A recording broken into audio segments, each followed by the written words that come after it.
I'm Dr. Phil, and today we're going to be talking about Frankenstein. So, what would you do if you no longer want your child? Would you send them to live with someone else, and give them to an orphanage, put them in the foster system?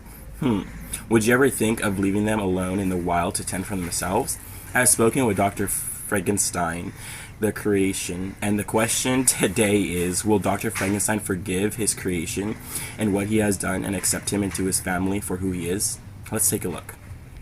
I saw that my master was sleeping, and I wanted to join my master. He awoke frightened and ran off, leaving me alone in the room I was created. I left. We didn't see each other in 2 months, but when we met, he called me hurtful names, saying that I'm a devil, a demon, an insect. He threatened to trample me into dust. I just wanted a friend. Dr. Frankenstein admits to leaving his creation and not looking back at what he has created. Here he is. My creation was a success until he started to move on his own. When I awoke and saw his face and his arm outstretched as if he was reaching for my throat, I freaked and ran. I did go back to the apartment to see if he was still there, but he wasn't there. I thought to myself, out of sight, out of mind. Let's see if your creation is telling the truth.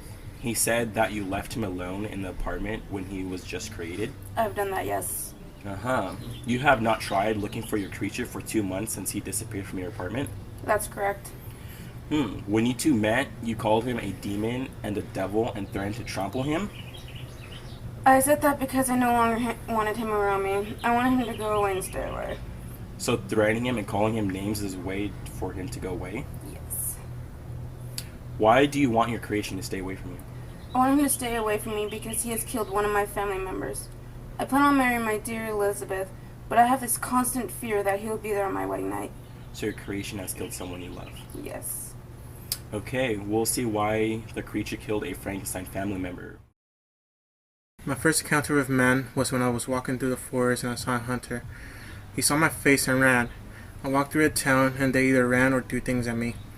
I finally befriended the blind man, but another man who can't see took my boyfriend away from me. They ran off. I finally had enough of men. I was furious. I burned down their house and walked alone through the forest. I spotted a little boy playing around by himself. I killed him by grabbing him by the throat, choking him being a Frankenstein family member. Little William can't be here today. We have his sister, Elizabeth, also known as Dr. Frankenstein's wife. Elizabeth, how did you discover that little William died? I didn't know at first, but when he didn't come when his name was called out, I started to worry. Okay, continue.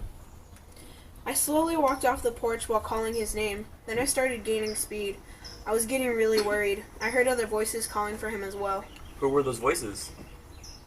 I heard Justine and Henry and Victor and our servants. Okay. When I heard a voice say, "I found him," I felt relieved. But when I went to the voice that called, I was mortified. He wasn't moving at all. I cried and ran back to the house crying. So, creature, did you really kill little William?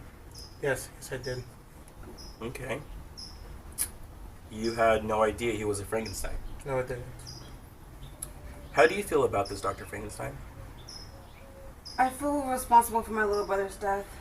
I feel responsible because it was my creation that killed William. So you feel responsible because you left it to get this far? Yes. My question is, why did you collect all these materials?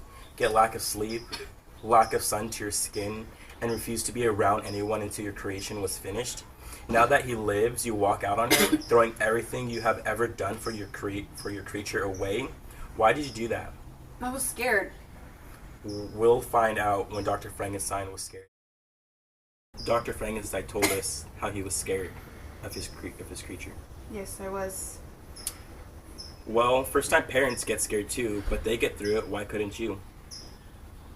I don't know. I was so obsessed with my creation that I didn't think about what was happening to myself until my friend Henry pointed it out to me.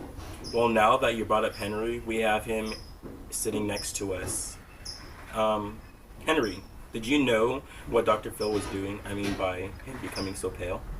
No, doctor, I didn't. I just seen that his skin was really pale and he lost weight. I took him to his house to live with his family and so that he could get better. I was unaware of why he was like that. For the record, how do you know Dr. Frankenstein?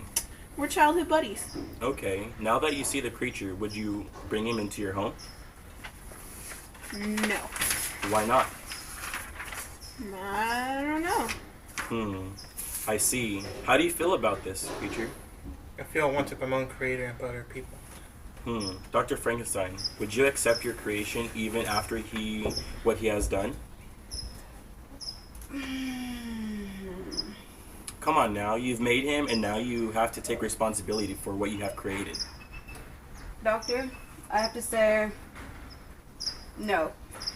If I were to accept him as another Frankenstein family member, I would have to make him another monster.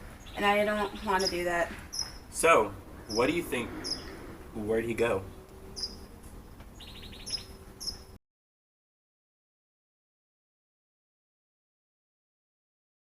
I'm Dr. Phil. Hello, I'm Dr. Phil. How are you today? So we're going to be talking about Frankenstein. So, would you want... Dr. Phil, and today we are going to be talking about Frankenstein. So, what would you do if you no longer want your child? Would you send them off to live with someone else? Give them to an orphanage? Put them in the foster system? Would you ever think about leaving them alone in the wild to tend for themselves? I've spoken with Dr. Frankenstein, the creation of the question. Oh my god! The night I was created, I saw that my master was sleeping, and I wanted to join my master. He awoke, frightened, and ran off. Left me alone in the room I was created. I left. We didn't see each other in 2 months. But when we met, he called me hurtful names, saying I'm a devil, a demon, and then he treated me. No, he threatened to threaten.